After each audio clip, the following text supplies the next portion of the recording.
Hello my lovely students out there, dear all, बहुत ही important session है, सबके लिए इंपॉर्टेंट है। मतलब ऐसा सबका मतलब सबके लिए इंपॉर्टेंट है, चाहे आप CS executive, CS professional, CA final के स्टूडेंट हैं, आपके लिए सबके लिए इंपॉर्टेंट है। जी हाँ, आप लोगों ने थंबनेल स्टडी कर ही लिया है और जहाँ देखेगा यहाँ बैकग्राउंड में देख रहे हैं, सेबी एलओडीआर रेगुलेशन के अंदर दो बहुत ही इंपॉर्टेंट रेगुलेशंस हैं, रेगुलेशन 29 एंड 30।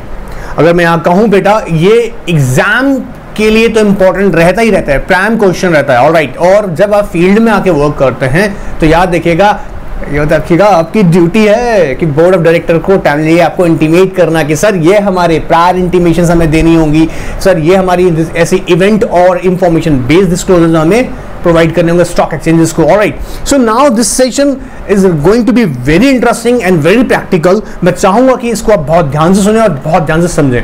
ये इंश्योर करता है आपके मार्क्स को भी प्लस आपकी नॉलेज को भी। Is that clear? So professional के स्टूडेंट्स हो ना, प्रोफेशनल स्टडीज कर रहे हो प्रोफेशनल प्रोग्राम्स की, सो यू नो बहुत ही ध्यान से सिंसियरली सुनना, ध्यान से समझना। ऑलराइट, चलिए स्टार्ट करते हैं सेशन। डियर ऑल, देखिए यहां मैं बात करने वाला हूं सेबी एलओडीआर के अंदर डिस्क्लोजर्स की, जहां रेगुलेशन 29 एंड 30 को हम लोग टाइम फोकस में रखेंगे। ऑलराइट, क्या है 29 बात करता है प्रायर इंटीमेशन। प्रायर इंटीमेशन कुछ ऐसे हम लोग इंफॉर्मेशन होंगी जहां पर बोर्ड मीटिंग होने वाला होगा, या एक ऐसा भी केस बताऊंगा जहां पे एजीएम होने वाला होगा, उसकी प्रायर इंटीमेशन हमको देनी पड़ेगी स्टॉक एक्सचेंज को। ऐसी इंफॉर्मेशन क्यों देनी पड़ती है, उससे पहले एक छोटी सी बात समझते हैं। देखिए, आप अगर बिजनेस कर रहे हैं और उस बिजनेस के अंदर मनी जो इन्वॉल्व है, पब्लिक की मनी इन्वॉल्व है, तो कहीं ना कहीं उस बिजनेस में मनी की इन्वॉल्वमेंट होते ही ट्रांसपेरेंसी होना बहुत जरूरी है। कैसे भरोसा करूं यार कि तुम मेरा पैसा लेके बैठे हो, उसका सही इस्तेमाल कर रहे हो। एक काम करो ना, सुनो, एक रेगुलेटरी फ्रेमवर्क बनाते हैं जिसमें आपकी एक ऑब्लिगेशन मानेंगे, किसकी? एंटिटीज की, लिस्टेड एंटिटीज की ऑब्लिगेशन मानेंगे कि उन्हें टाइमली और एडिक्वेट डिस्क्लोजर देना पड़ेंगे टू ऑल स्टेक होल्डर्स। लेकिन सर स्टॉक होल्डर्स सब तो बहुत सारा लोग होगा, कोई बात नहीं ना। डिसएमिनेशन का तरीका क्या है? स्टॉक एक्सचेंज को जाकर इंटीमेट करो। किसको? स्टॉक एक्सचेंज को। कहां पर? जहां की स्पेसिफाइड सिक्योरिटीज लिस्टेड है। किसकी? आपकी लिस्टेड एंटिटी की, जहां पर स्पेसिफाइड सिक्योरिटीज लिस्टेड है। सर मेरी तो जो लिस्टेड है ना वो मेन बोर्ड पर है, मतलब बीएससी, एनएससी, आरएससी, ऐसी मतलब जो आरएससी है, रिकॉग्नाइज्ड स्टॉक एक्सचेंजेस हैं, बीएससी, एनएससीज, ओहो माय गॉड, बीएससी, एनएससी पर है। ऑलराइट, आपको देना पड़ेगा। सर मेरी जो है ना वो एसएमई पर है, small medium enterprises stock exchange पे। ऑफ कोर्स आपको भी डिस्क्लोजर देना पड़ेगा सर, लेकिन मेरा तो इंस्टीट्यूशनल ट्रेडिंग प्लेटफॉर्म पर है, आपको भी देना पड़ेगा। ऑलराइट, तो ये बात हमारा पहले माइंड में सेट होना चाहिए। अगर स्पेसिफाइड सिक्योरिटी लिस्टेड है मेन बोर्ड पर, मतलब RSC, it means BSc and NSC, या आपकी सिक्योरिटीज लिस्टेड है एसएमई एक्सचेंजेस पे, या आपकी सिक्योरिटी लिस्टेड है कहां पर? इंस्टीट्यूशनल ट्रेडिंग प्लेटफॉर्म पर, आपको डिस्क्लोजर्स देने ही पड़ेंगे। क्लियर एकदम? नाउ अभी याद देखिएगा, मैं ये सारा कॉन्सेप्ट आपको पहले समझाऊंगा ताकि आपको अच्छे से याद हो जाए। So as I said before, you know what, we are going to focus on two regulations which is very important, regulation 29 and 30. is it clear? Let's start with the regulation 29. बहुत ध्यान सुनना, फिर ये पढ़ना समझना याद हो जाएगा। कई बार मैंने देखा मेरे पास बहुत क्वेरीज आती है इसको लेके कि सर 30 रेगुलेशन 29, 30 सर 29 सर कैसे, जैसे हमने रट लिया है, 30 में सर कॉन्सेप्ट में क्लैरिटी नहीं आती, सर इतना सारा कैसे याद करेंगे। तुम ध्यान से इस वीडियो को सुनना, आई अश्योर यू याद होगा। Alright, now come to the topic. देखिए, जब हम बात करेंगे रेगुलेशन 29 की ना, तो हम बोल रहे हैं प्रायर इंटीमेशन। मतलब एक जस्ट इमेजिन कीजिएगा, माइंड में एक इमेजिनेशन क्रिएट कीजिएगा कि बोर्ड मीटिंग होने वाला है और कुछ इंपॉर्टेंट एस्पेक्ट्स वहां डिस्कस होंगी। अब वो इंपॉर्टेंट एस्पेक्ट्स क्या होंगी, ध्यान सुनना मेरी बात को बेटा। वो इंपॉर्टेंट आ सकती है आपके फाइनेंशियल्स, कंपनी के फाइनेंशियल रिजल्ट्स को लेके। क्या सर? कंपनी के फाइनेंशियल को लेके। सर कंपनी के फाइनेंशियल रिजल्ट्स, हाँ आप लोग जानते होंगे लिस्टेड एंटिटी के financial results quarterly basis, half yearly basis and annual basis, 3 level पे होते हैं। याद रहेगा कौन कौन सा? Quarter, half yearly and annual basis पे। अब जब बोर्ड मीटिंग होगा तो उसे कंसीडर करने बोर्ड मीटिंग किया जाएगा। कहता है प्रोविजन, कहता है रेगुलेशन 29 कहता है, सुनना मेरी बात, रेगुलेशन 29 क्या कहता है कि अगर बोर्ड मीटिंग में फाइनेंशियल रिजल्ट्स को लेके, चाहे वो क्वार्टर पे हो रही हो मीटिंग, या फिर क्वार्टर रिजल्ट्स हो रहे होंगे डिस्कस, या फिर हाफ ईयरली या फिर एनुअल डिस्कशन हो रहा होगा, मतलब फाइनेंशियल रिजल्ट्स के annual discussion, in that case company को ये मैंडेटरी है कि वो स्टॉक एक्सचेंजेस को इंटीमेट करे। सर कितने दिन पहले? At least 5 days working before. कितना? सुनना मेरी बात को मेरे बच्चों, ध्यान सुनना, इस टॉपिक को समझना, पहले समझना, फिर पढ़ना बहुत इजी हो जाएगा। कहता है फाइनेंशियल रिजल्ट्स इंटीमेशन देनी पड़ेगी। किसको इंटीमेशन दीजिएगा? किसको दीजिएगा? स्टॉक एक्सचेंज को, जहां पर आपकी स्पेसिफाइड सिक्योरिटीज लिस्टेड है। कितना दिन पहले? एटलीस्ट 5 वर्किंग डेज बिफोर, याद देखिएगा डेज बिफोर। और जब ये 5 वर्किंग डेज मतलब सर यहाँ पर ना स्टॉक एक्सचेंज को बताएंगे, ध्यान सुनना, मुझे उम्मीद है कि कई स्टूडेंट से पहले पढ़ रखा होगा, याद रखिएगा रिवाइज हो जाएगा, और अगर नहीं पढ़ा तो ध्यान सुन लीजिएगा, और अगर भूल गए तो रिवाइज कराएंगे। लेकिन याद रखिएगा सिर्फ मैं बुक नहीं बोलने वाला हूँ, मैं यहाँ पे प्रैक्टिकल अप्रोचेस के साथ डिस्कस करूंगा। Alright, so now listen very carefully, at least 5 working days before. Sir कहता है date of intimation, of course आपके माइंड में आ गया वो डेट ऑफ इंटीमेशन काउंट नहीं होगा, और and date of board meeting, दोनों ही एक्सक्लूड कर देंगे, मतलब दोनों काउंट नहीं होंगे जब हम 5 वर्किंग डेज कैलकुलेट करेंगे। बहुत सिंपल सी बात है, मतलब जिस दिन बोर्ड मीटिंग होने वाला है उससे 5 दिन पहले उसमें 2 दिन हटा दीजिएगा, जिस दिन आप इंटीमेट कर रहे हैं वो काउंट मत कीजिएगा, जिस दिन बोर्ड मीटिंग होने वाला है वो भी काउंट मत कीजिएगा, और आपको एडवांस में स्टॉक एक्सचेंज को इंटीमेशन देना पड़ेगा कि हाँ इस पर्टिकुलर डेट पे हमारी कंपनी की बोर्ड मीटिंग हो रही है, जिसमें हम लोग डिस्कस करेंगे क्या, फाइनेंशियल रिजल्ट्स। हो सकता है वो क्वार्टरली हो, हाफ ईयरली हो, एनुअली हो। Is it clear? नाउ दूसरी बात सुनना ध्यान से, यहां साथ साथ आपको बताना पड़ेगा डेट ऑफ बोर्ड मीटिंग, ये भी बताइएगा किस डेट पर आपकी बोर्ड मीटिंग होगी। क्लियर हो रहा है? पहली बात पकड़ में आया सर, क्लियर एकदम सर, अच्छे से याद हो गया। अच्छा, फिर दूसरी बात, पहला याद हुआ प्रायर इंटीमेशन में, पहला फाइनेंशियल रिजल्ट्स के बारे में, दूसरा बाय बैक ऑफ सिक्योरिटीज, बोलो मेरे साथ में, buy back of securities, buy back of securities. Sir ये तो हम पढ़ के रट लेंगे, मैं कह रहा हूं अगर मेरे को सुन के याद करोगे ना, आई एश्योर यू, बुक से रट्टा मारने के बजाय अगर सुन लोगे ध्यान से, ये साइंटिफिक प्रूफ है कि आपको लॉन्गर पीरियड याद रहेगा और याद ही रहेगा। सो क्या कर रहे हैं, दूसरा concept buy back of securities, अगर बाय बैक करने जा रही कंपनी तब भी बताना पड़ेगा। वॉलंटरी डीलिस्टिंग, मेरे बच्चों ने पढ़ा होगा, वॉलंटरी डीलिस्टिंग, अपनी मर्जी से कंपनी कर रही है, कंपलसरी मत लिखाना भूल कर, रट्टे वाले बच्चे गलती करते हैं, क्या करते हैं, डिलिस्टिंग याद था, डिलिस्टिंग याद था, वॉलंटरी कंपलसरी लिख दिया, नहीं वॉलंटरी डिलिस्टिंग, कंपलसरी तो आरएससी कर रहे हैं ना रेगुलेशन 21A के अंदर जाके, क्लियर एकदम, पढ़ा होगा है वो। चलिए, तो वॉलंटरी डिलिस्टिंग कर रहे हैं, ठीक है सर, ये भी बताना पड़ेगा, हाँ बोलना पड़ेगा। या फिर आप क्या कर रहे हैं, ध्यान सुनना, फंड रेजिंग कर रहे हैं, फंड रेजिंग कर रहे हैं, कॉन्सेप्ट को ध्यान से ले चलना, बाय बैक कर रहे हो, हाँ जी, फंड रेज कर रहे हो, हाँ जी। अच्छा, फंड रेज कैसे हो सकता है, FPO, further of course FPO सबने सुना होगा, फर्दर पब्लिक ऑफर कर रहे हो, या फिर आप क्या कर रहे हो बेटा, राइट इशू ला रहे हो, राइट इशू, या फिर आप क्या कर रहे हो बेटा, ध्यान सुनना, एडीआर, जीडीआर, एफसीसीबी, सब पढ़ा होगा, I hope. American deposit receipts, global deposit receipts, foreign currency convertible bonds, या डेट इशूज, या क्वालिफाइड इंस्टीट्यूशनल प्लेसमेंट, या प्रेफरेंशियल इशू, हाँ जी याद आ रहा है, ये सब करने जा रहे हो फंड रेजिंग। इसके बारे में आप बोर्ड मीटिंग में डिस्कस करोगे, बोर्ड मीटिंग में डिस्कस होने वाला है इसके अप्रूवल के लिए। अच्छा, फंड रेजिंग के लिए क्या होता है, अगर आप जब अप्रूवल लोगे, किसका अप्रूवल लोगे, शेयर होल्डर्स का, तो शेयर होल्डर्स के क्या बुलाओगे, या तो एजीएम बुला रहे होगे, एजीएम में ले रहे होगे, एजीएम में अप्रूवल ले रहे होगे, या फिर ईजीएम में, ठीक है।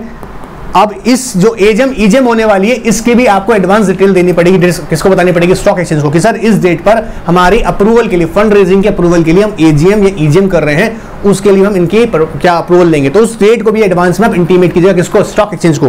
पहला बोलो मेरे साथ में फटाफट से, buy back of securities, one more time, buy back of securities. Second क्या बोले थे, वॉलंटरी डिलिस्टिंग। थर्ड क्या बोले थे, बोलो ना, फंड रेजिंग। फंड रेजिंग में कौन कौन सा होगा, फटाफट से, एफपीओ हो सकता है सर, ठीक है, या फिर राइट इशू हो सकता है, एडीआर, जीडीआर, एफसीसी भी बोलो, ADR, GDR, FCC, debt issues हो सकते हैं, या फिर हम बात कर सकते हैं सर कि इसके अलावा डेट इश्यूज हो सकते हैं, क्यूआईबी हो सकता है, क्वालिफाइड इंस्टीट्यूशनल प्लेसमेंट्स हो सकती हैं, प्रेफरेंशियल इश्यूज हो सकते हैं, याद रहेगा।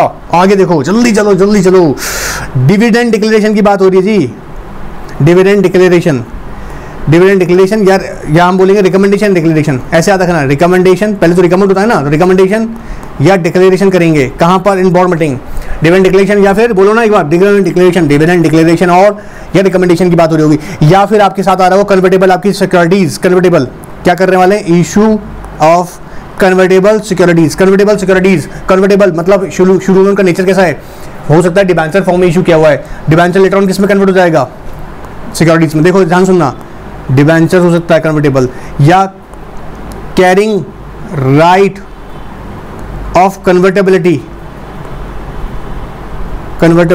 मतलब वो डिबेंचर ऐसा जो लेटर ऑन क्या होगा, वो राइट कैरी करेगा क्या, convertibility into equity shares of the listed entities. Hi hello sir कैसे याद रखेंगे? देखो ना, ध्यान सुनो, पहला क्या बोले, बायबैक ऑफ सिक्योरिटीज, दूसरा वॉलंटरी डिलिस्टिंग। मेरे साथ बोलो, याद करना यार, बुक में कहां जाके रट्टा मारोगे बार बार? हाँ बोलो, साथ में बोलो, वापस बोलो। क्या कहा? Buyback of securities, company buyback करने वाली है, उसका बोर्ड मीटिंग होगा। आपको याद होगा 10% तक की पावर काम करने वाली है किसकी? बोर्ड ऑफ डायरेक्टर का। तो वो लोग 10% तक बायबैक करने वाला है। सर 20% ज्यादा करेगा तो ऑफकोर्स उसका इंटीमेशन देना पड़ेगा, लेकिन बोर्ड मीटिंग तो होगा ना। बोर्ड मीटिंग पहले होगा। 25% तक कर रहे हो, ऑफकोर्स हम मीटिंग बुलाएंगे, उसकी भी इंटीमेशन देंगे। क्लियर? सो बायबैक कर रहे हैं या वॉलंटरी डिलिस्टिंग कर रहे हैं, फंड रेजिंग कर रहे हैं, एडीआर जीएडीआर, बोलो एडीआर जीएडीआर डेट इशू कर रहे हैं, या एफसीसीबी कर रहे हैं, क्वालिफाइड इंस्टीट्यूशन प्लेसमेंट्स हैं, प्रेफरेंशियल इश्यूज हैं। क्लियर? या डिविडेंड डिक्लेरेशन की बात हो रही है, बोलो ना डिविडेंड डिक्लेरेशन है, या रिकमेंडेशन है, या कन्वर्टेबल सिक्योरिटीज हैं, ठीक है? या फिर आप क्या कर रहे हो? बोनस सिक्योरिटीज इशू कर रहे हो। सर बोनस सिक्योरिटीज इशू कर रहे हो। अच्छा, बोनस सिक्योरिटी जब भी आप इशू कर रहे होगे ना, तो इसके बारे में हमेशा याद रखना। क्या होता है जब बोनस सिक्योरिटी इशू करते हैं तो एजेंडा का, बोर्ड मीटिंग के एजेंडा का ये आइटम होता है, इसकी डिटेल देनी पड़ती है। बोर्ड अगर बोनस सिक्योरिटीज अगर ला रहा है कंपनी, तो बोर्ड मीटिंग का में एजेंडा जो बनाते हैं ना बेटा कि क्या क्या डिस्कस होगा, उसके अंदर ये आइटम होगा, उसका भी डिटेल आप दीजिएगा। क्लियर हो रहा है? अच्छा, अब ध्यान सुनना, ये जितने भी मैंने यहाँ बोले ना बेटा, आपको ध्यान से, buyback, voluntary, fund raising, dividend declaration, recommendation, या issue of convertible debt securities की बात करें, या बोनस सिक्योरिटीज, इसके लिए याद रखना हमको यहाँ बुद्धि में बैठा लेना है एटलीस्ट 2 वर्किंग डेज बिफोर। और सेम मेथड लगाएंगे, ये 2 दिन पहले बताएंगे, बोर्ड मीटिंग होने वाला है उससे एटलीस्ट 2 दिन पहले बताएंगे कम से कम हम, ठीक है? एटलीस्ट 2 वर्किंग डेज बिफोर बताएंगे। याद रखिएगा जब हम इसको एटलीस्ट 2 वर्किंग डेज बिफोर कह रहे हैं of the board meeting, in that case sir date of intimation, और बोलो ना डेट ऑफ इंटीमेशन, वापस डेट ऑफ इंटीमेशन और डेट ऑफ मीटिंग एक्सक्लूड कर देना। क्लियर? चलिए, तो पहला बात क्लियर हुआ, पहला लिस्ट क्लियर हुआ। ऑलराइट सर, फाइनेंशियल रिजल्ट्स बताने हैं क्वार्टरली, हाफ ईयरली बेसिस पे, लेकिन कितना? At least 5 working days before. Buyback of securities, voluntary delisting, या फिर हम बात करेंगे फंड रेजिंग की। फंड रेजिंग के साथ कौन सा भी मैंने रिवाइज किया है अभी को, या फिर हम बात करेंगे डिक्लेरेशन ऑफ डिविडेंड या रिकमेंडेशन की बात करेंगे, या बोनस सिक्योरिटीज की बात करेंगे। तो कितना दिन पहले? At least 2 working days before, at least 2 working days before. बोलो याद हुआ नहीं हुआ? क्लियर एकदम? सर याद हो गया अच्छे से। अब देखो मेरी बात को ध्यान सुनना, एक और कॉन्सेप्ट सुनना। जब हम ये बोलते हैं ना, तो बेटा एक और इवेंट आता है जब हम बोलते हैं 11 वर्किंग डेज पहले। कुछ ऐसे इवेंट्स होंगे जो कि 11 वर्किंग डेज पहले, कितना? 11 working days before, 11 working days before आपको बताना पड़ेगा। और खास तौर से 2 ही ऐसे इवेंट्स हैं जो आपको 11 वर्किंग डेज पहले बताने पड़ते हैं। याद रखना, ध्यान सुन लेना ताकि दिक्कत नहीं आए। पहला कहता है एनी अल्टरेशन। अब मैं कह रहा हूं अल्टरेशन मतलब अपने को चेंज कर रहे हैं, किसके अंदर चेंज कर रहे हैं? इन द फॉर्म और नेचर ऑफ एनी सिक्योरिटीज, ठीक है? याद देखिएगा, एनी अल्टरेशन और फॉर्म, और देखो any alteration in the form और nature of any securities. Company ने कोई सिक्योरिटी ऑलरेडी इशू किया हुआ था, याद रखना, कंपनी ने ऑलरेडी कोई सिक्योरिटी इशू किया था, उसके अंदर अगर आप चेंज करने जा रहे हो, और वो चेंज कैसा हो सकता है बेटा? ध्यान सुनना, या तो वो हो सकता है एक पर्टिकुलर राइट्स को लेके, या कोई प्रिविलेजेस को लेके, ठीक है? अगर कोई राइट्स या प्रिविलेज को लेके कुछ चेंजेस हो रहे हैं, कैसा हो सकता है चेंजेस? बताइए ना, एग्जांपल दीजिएगा, ध्यान सुनिएगा। आप मान लीजिएगा आपने एक डेट इंस्ट्रूमेंट इशू किया हुआ है, ठीक है? और उस डेट इंस्ट्रूमेंट्स को रोल ओवर कर रहे हैं, या इसको आप रिडीम कर रहे हैं, मतलब से कॉल ऑप्शन दे रहे हैं। कॉल ऑप्शन, मेरे बच्चे थोड़ा बहुत तो पढ़ा होगा, आपको याद होगा, कॉल ऑप्शन या रोल ओवर कर रहे हैं। अब अगर ऐसा कोई प्रोविजन आपने प्रोवाइड किया हुआ था और जो कि आप क्या कर रहे हैं, उसको या तो एक्सटेंड करने जा रहे हैं, पर्टिकुलर कोई सिक्योरिटी उसको एक्सटेंड कर रहे हैं आगे के लिए, जैसे हम AIF के बारे में पढ़ रहे थे, उसे एक्सटेंड कर रहे हैं आगे, ठीक है?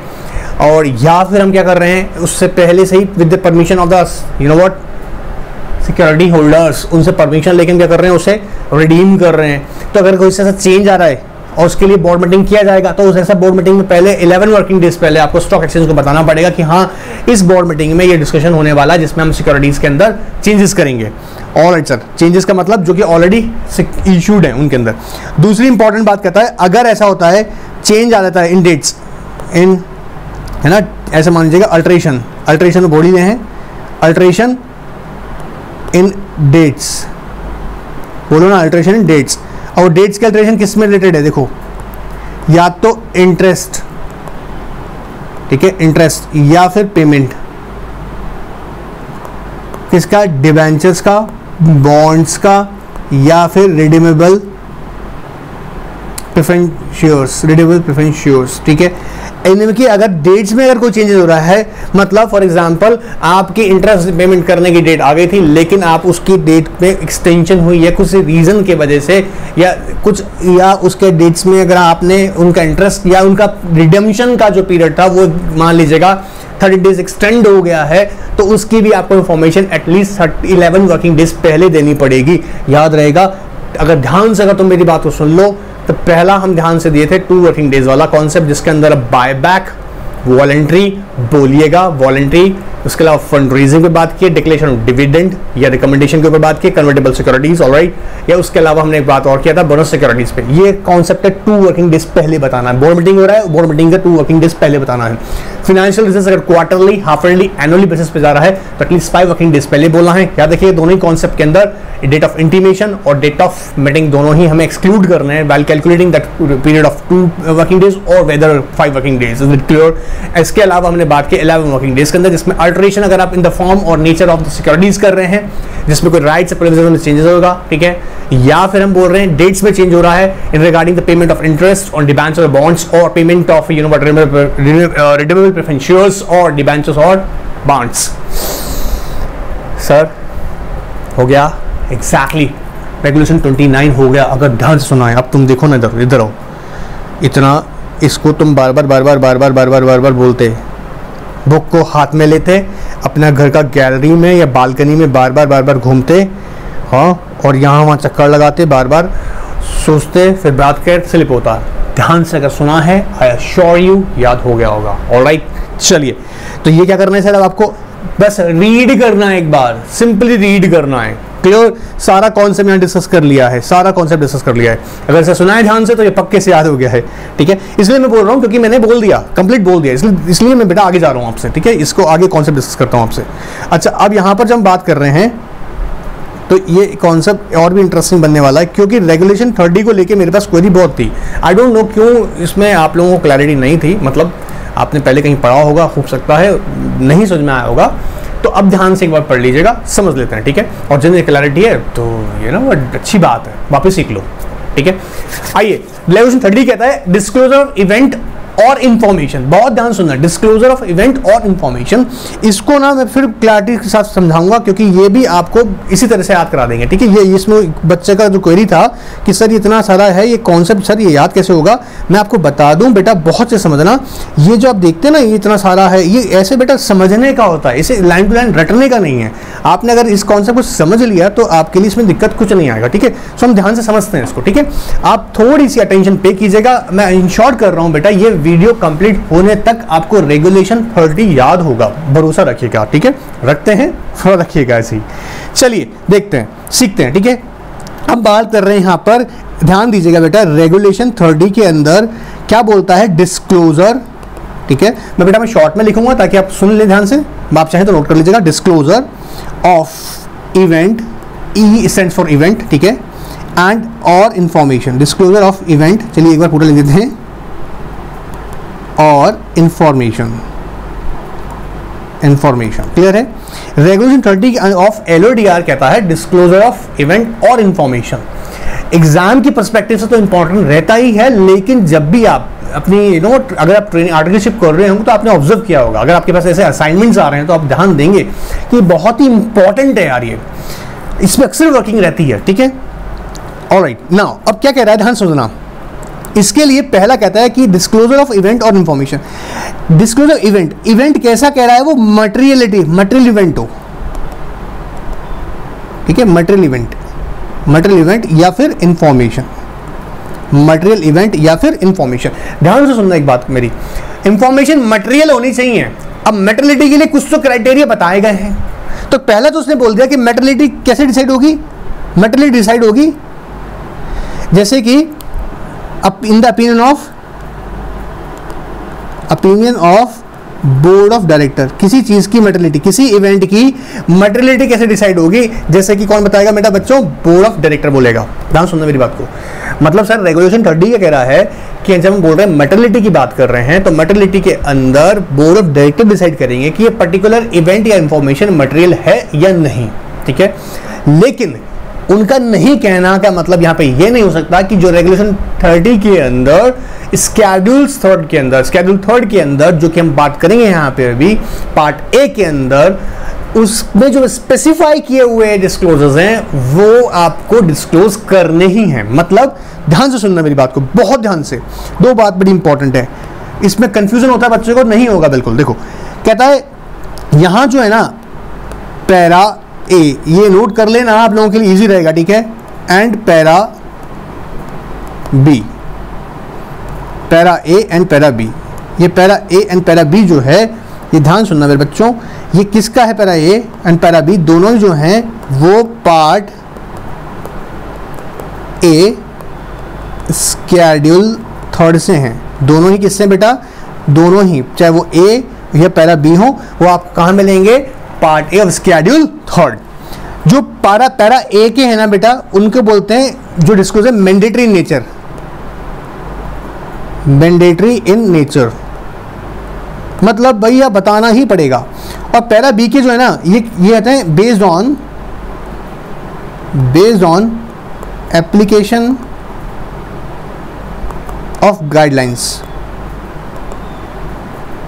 मतलब ये जो है यहां पर जब बात करेंगे तो कह रहे हैं ये किसके ऊपर बेस्ड है, एप्लीकेशन ऑफ गाइडलाइंस के ऊपर।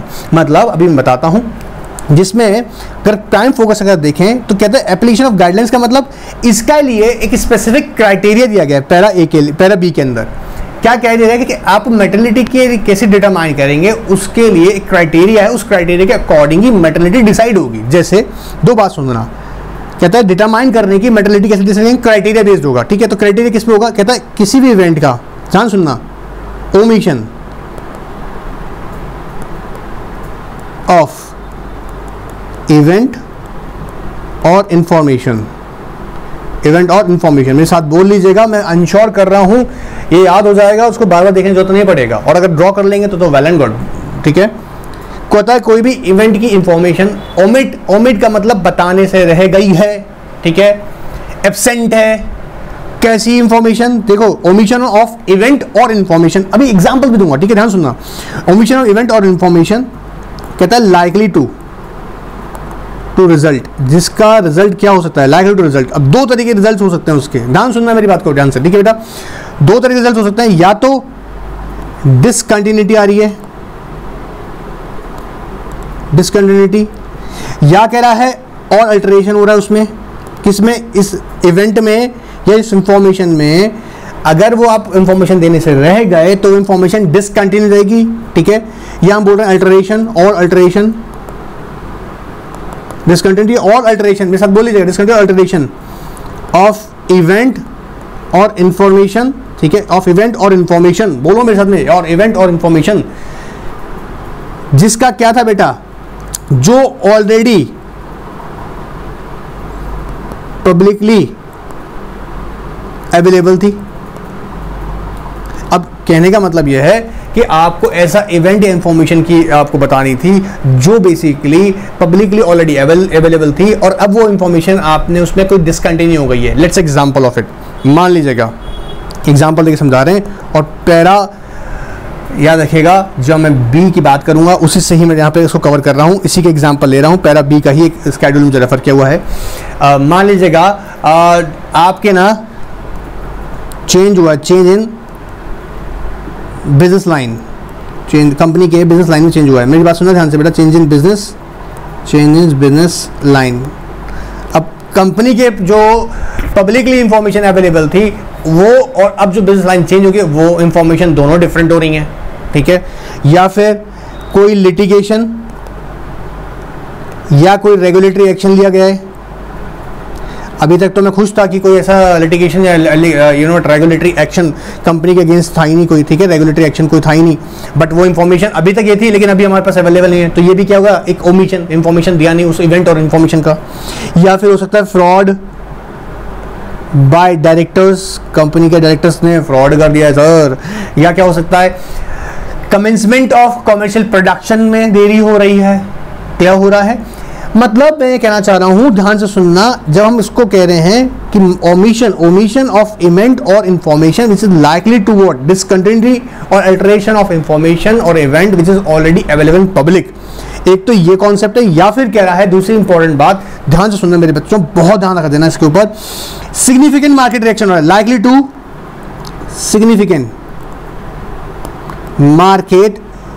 significant market reaction if such event or information come into knowledge at later date। मेरी बात को ध्यान से सुनना मेरे बच्चों, सुनो, एक बात सोच के देखो, आपने पैसा इन्वेस्ट किया था कि इस कंपनी का कॉमर्शियल प्रोडक्शन मान लीजिएगा फॉर एग्जांपल 15 जून से स्टार्ट हो जाएगा, और आप पैसा, कंपनी का पैसा आपका जो है यहाँ पर प्रोडक्शन स्टार्ट करेगा, कंपनी का कंपनी के प्रोडक्शन स्टार्ट होगा, सेल बढ़ेगा, ठीक है ना। आपने तो एज्यूम कर रखा था कि ठीक है एक टाइम पीरियड के अंदर आपको ये इतने बेनिफिट्स मिलेंगे, या फिर आपके वो इंफॉर्मेशन जब आप पैसा इन्वेस्ट कर रहे थे उस कंपनी में, तब आपको नहीं पता था कि कोई रेगुलेटरी फ्रेमवर्क चेंज हो गया है, ठीक है, लेकिन एक्चुअली चेंज हो चुका था। जैसे एक और एग्जांपल लेता हूं, देखो, चेंज इन रेगुलेटरी फ्रेमवर्क, देखो मेरी बात को ध्यान सुनना, या तो चेंज इन बिजनेस लाइन है, लिटिगेशन, रेगुलेटरी एक्शंस हैं, fraud bye directors, change in the regulatory framework हो सकता है।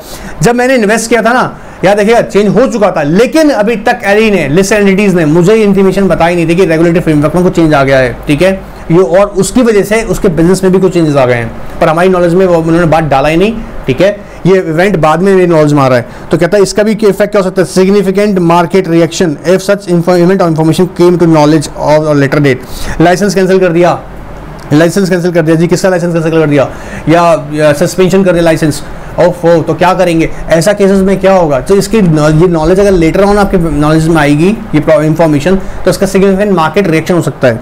तो कहता है ये क्राइटेरिया डिसाइड करने के तरीके हैं जब हम बता रहे हैं कि या तो आप ये चेक कीजिएगा कि जो भी इवेंट, ध्यान सुनना मेरे बच्चों, जो भी इवेंट, जो भी ओमिशन हो रही है, जो ओमिशन मतलब एब्सेंस आपने दी नहीं, वो इवेंट या इंफॉर्मेशन खबर, जिसका क्या इंपैक्ट हो सकता है, दो इंपैक्ट हो सकते हैं, ध्यान सुनना, या तो discontinuity of alteration of any event और information which is already available in public, which is already available to public, या significant market reaction if such information come into knowledge at a later date।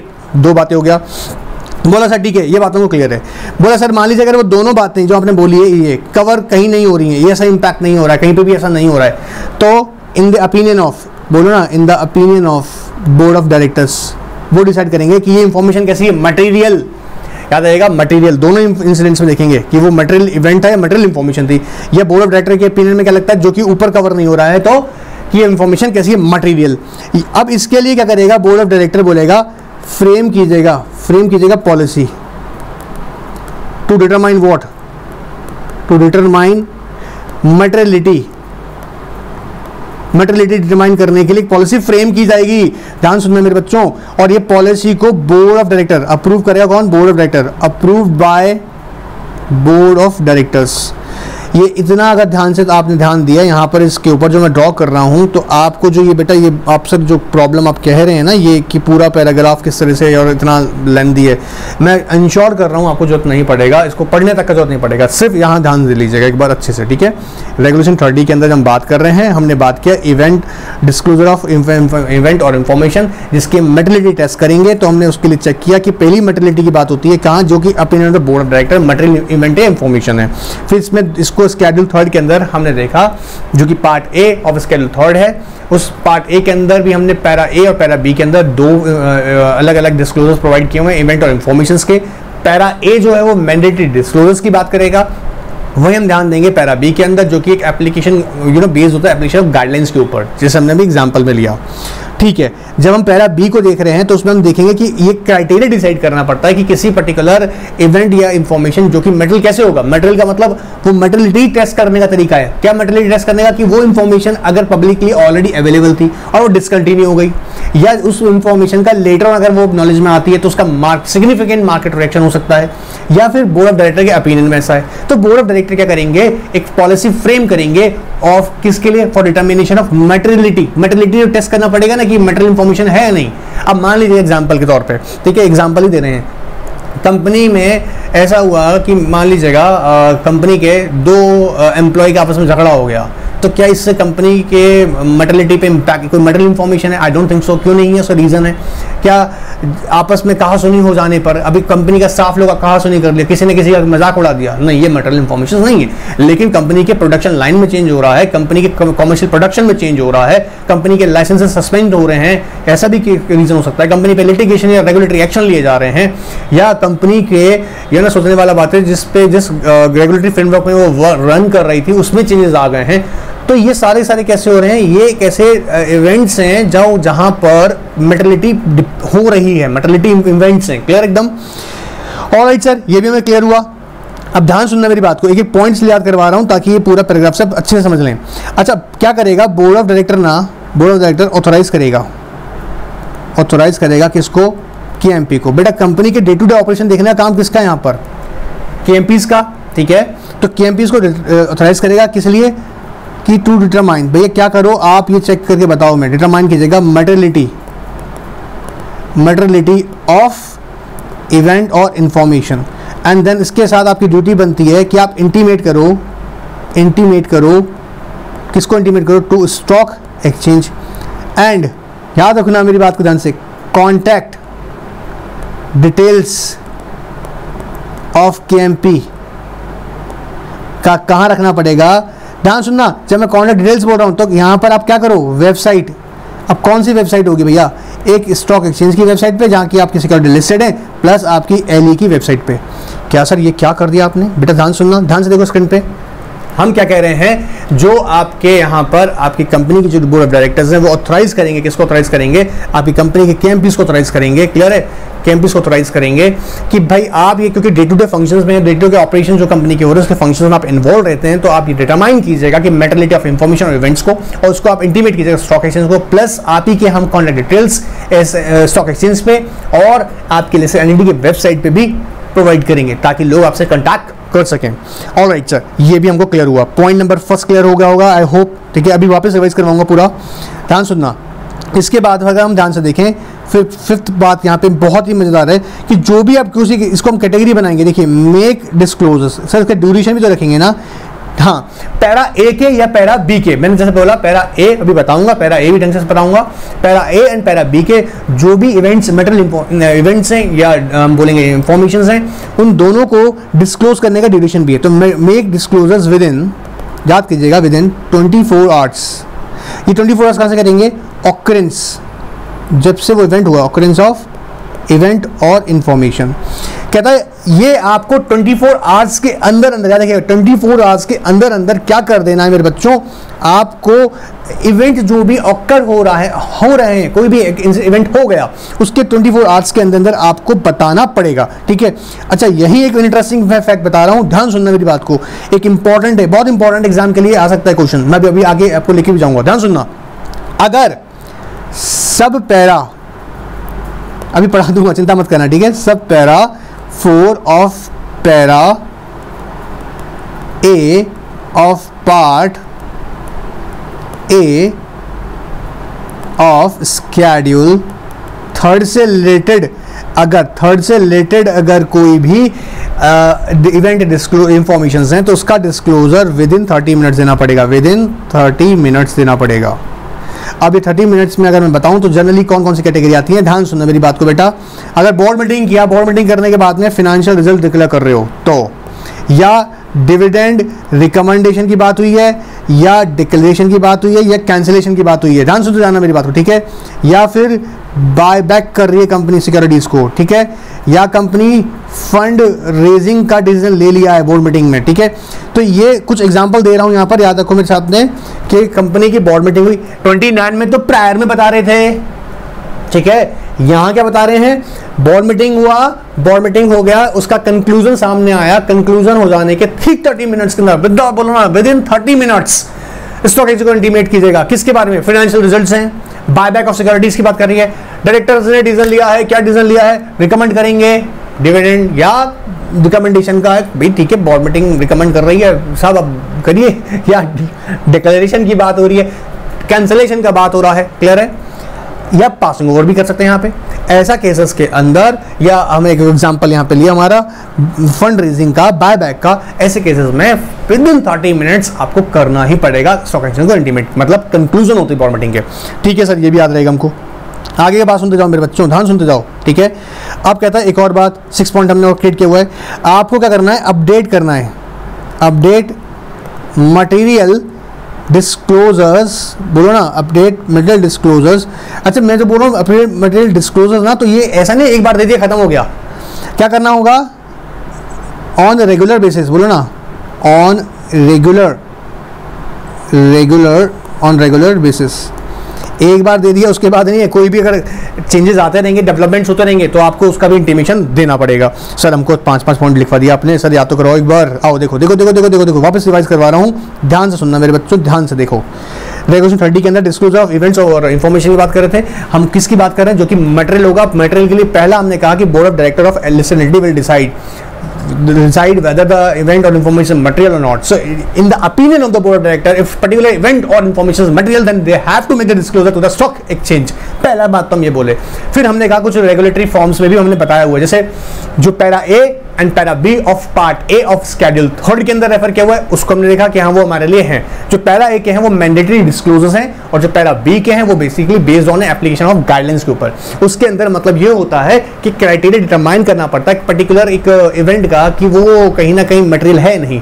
उसके लिए हमने क्या कहा, 2 तरीके के हैं, आप चेक कर लीजिएगा कि क्या वो ओमिशन या इन्फॉर्मेशन, ओमिशन ऑफ इवेंट और इन्फॉर्मेशन, अगर वो इन्फॉर्मेशन एब्सेंट रह जाती है या चूक जाते हैं उसको देने से, तो क्या उसका इम्पैक्ट क्या हो सकता है, कि क्या वो ऐसा है कि जो ऑलरेडी आपने पब्लिक को दे रखा था इन्फॉर्मेशन, अभी मैं कह रहा हूँ कंपनी के ऊपर कोई लिटिगेशन नहीं चल रहा, कंपनी रिलैक्स एकदम, और सडनली एक इन्फॉर्मेशन सामने आती है, आपकी नॉलेज में तो नहीं है बात की कंपनी के ऊपर ऑलरेडी लिटिगेशन चल रही है, ठीक है, तो ऐसा इन्फॉर्मेशन जो है ना बताना पड़ेगा। तो कहता है जिसका इंपैक्ट क्या हो सकता है, डिसकंटिन्यू और alteration of any information is already available to public, या सिग्निफिकेंट मार्केट रिएक्शन होगा अगर वो इंफॉर्मेशन लेटर ऑन अगर नॉलेज में आएगा। अगर ये दोनों इंपैक्ट मतलब ये बातें अगर पूरी नहीं हो रही है, मतलब इस क्राइटेरिया में वो फॉल नहीं हो रहा है, तो बोर्ड ऑफ डायरेक्टर बताएगा और बोर्ड ऑफ डायरेक्टर इसके लिए पॉलिसी फ्रेम करेगा, बोला ना पॉलिसी फ्रेम करेगा और उसको अप्रूव करेगा, ठीक है सर, यहां तक हमने बात समझा। फिर उसके बाद में क्या कर रहे हैं, बोर्ड ऑफ डायरेक्टर्स के लिए किसको ऑथराइज करेगा, केएमपी को।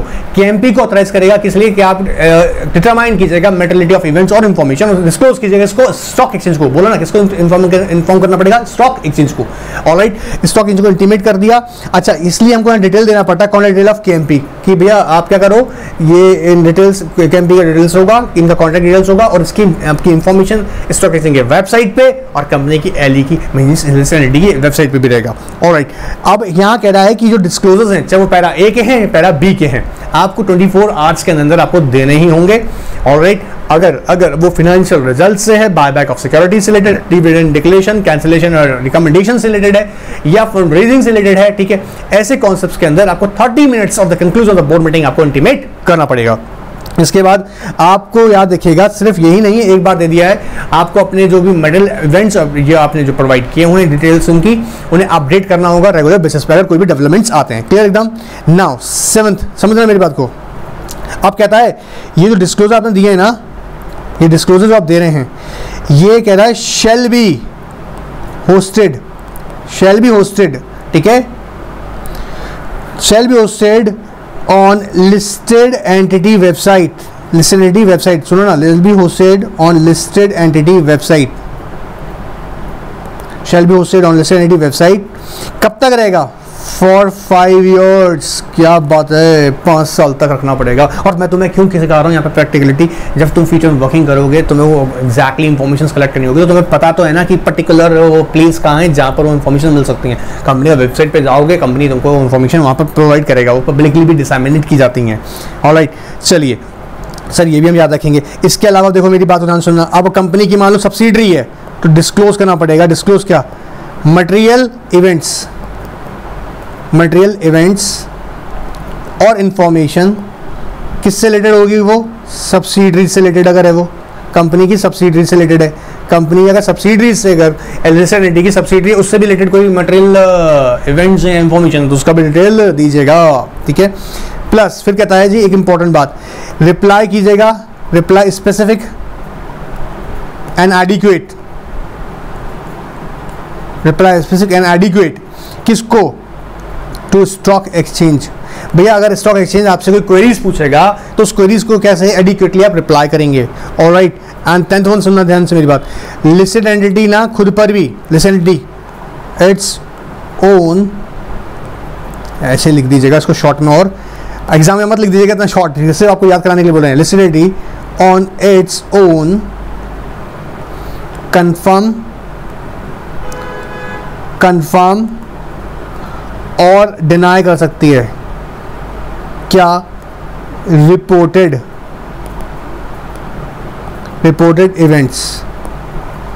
अभी सुन में आया था लेटेस्ट, मैं आपको बता दूं एक एग्जांपल, फोन पे एक ये बात निकल के आया कि एक you know what around 8 lakh है ना,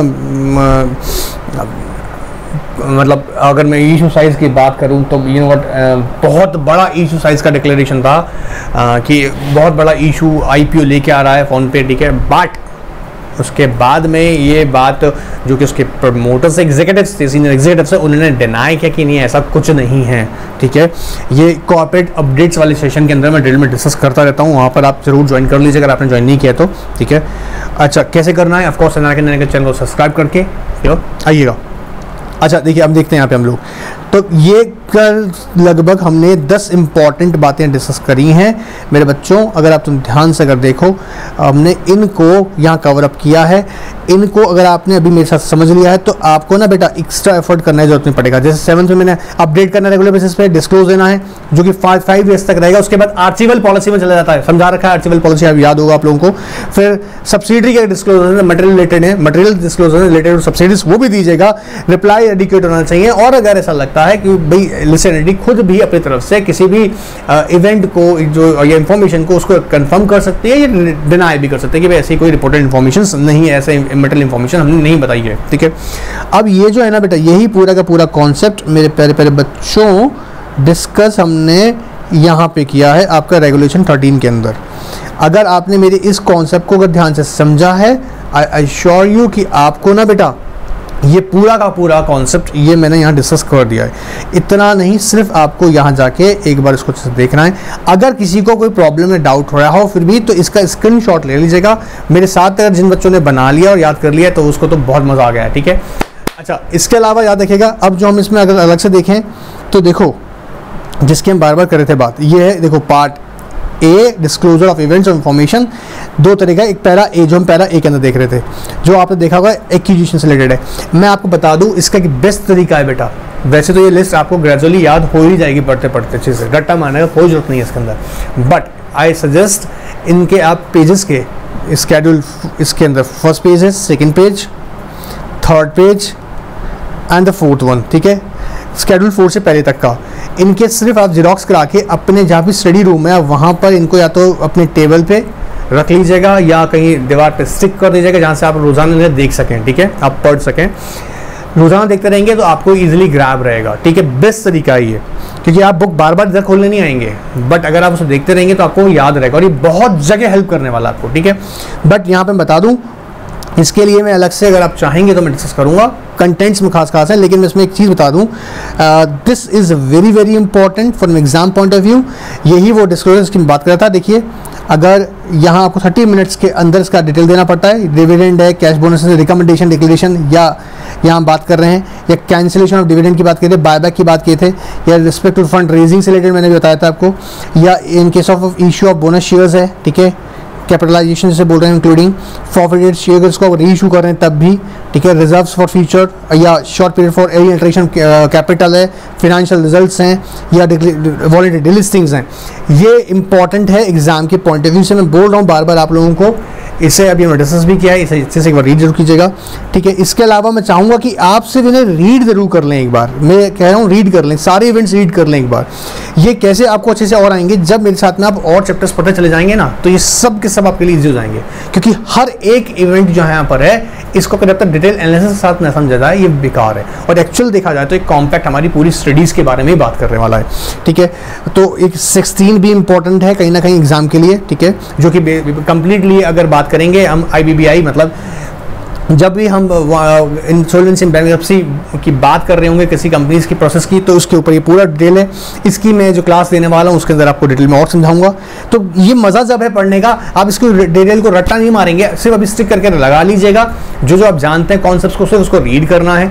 ये पूरा जब खत्म होगा ना, हमारा कॉन्सेप्ट हमारा पूरा कंप्लीट हो जाएगा, मैं आपको इन्हीं के ऊपर वापस लेकर आऊँगा और आपके लिए देखना ये इतना ईजी हो जाएगा पढ़ना, क्योंकि आपको पूरा कॉन्सेप्ट समझ में आएगा। क्योंकि हर एक ये कॉन्सेप्ट जो है क्लास बेस्ड है, इस पर पूरे एक लेक्चर होनी अच्छी से आएगी, तब मजा आएगा, ठीक है। एक मैं आपको बता दूं, पैरावी वाले भी बहुत इंपॉर्टेंट है। ये मैं आपको एग्जाम के पर्सपेक्टिव से इंपॉर्टेंट बोल रहा हूं, ठीक है। इंपॉर्टेंट सारा ही है, बट एग्जाम की क्वेश्चन के पॉइंट ऑफ व्यू से देखा जाए तो बहुत इंपॉर्टेंट है। ये मैंने आपको 3 बताए हैं, याद रखिएगा। इन 3 को तो अभी आप छोड़ेंगे नहीं, 16 को नहीं छोड़ेंगे, ठीक है। पैरा A के अंदर जो है, और पैरा A के अंदर ही सब पैरा 4 है, सब पैरा 16, सब पैरा 16 मैंने बोला है। और यहाँ पर एक मैं बात कर रहा हूँ आपसे पैरा B के अंदर, जो कि हमने अभी बात किया था, उसके अंदर भी बहुत इंपॉर्टेंट है। तो इसे हमें अभी अच्छे से एक बार रिवाइज जरूर करना है, पढ़ लेना है। डाउट रहेगा, फिर भी इनमें डाउट अगर पढ़ते वक्त रह जाता है छोटा मोटा, तो मैं आपको बताऊंगा। याद देखिएगा, इसका बेस्ट तरीका बता रहा हूँ पढ़ने का, स्टिक करके लगाइएगा, क्लासेस लगातार लेते रहिएगा, ताकि आपको जब मैं इनके लेकर आऊँगा तो आप बोलेंगे सर ये तुमने पूरा आपको समझाया था मेरे कॉन्सेप्ट। ऑफ कोर्स, तो मैं आपको क्लैरिटी दूंगा, ठीक है। कोई भी डाउट रहेगा फिर भी रहेगा, इस सेशन में आज से रिलेटेड रह जाता है, तो जैसे कि आप ना करेंगे व्हाट्सएप पे ऑफिशियल नंबर पे पूछते हैं, वहीं पूछिएगा, कोई दिक्कत नहीं है, डेफिनेटली आंसर करेंगे। तब तक के लिए एंजॉय कीजिएगा, गुड बाय, टेक केयर।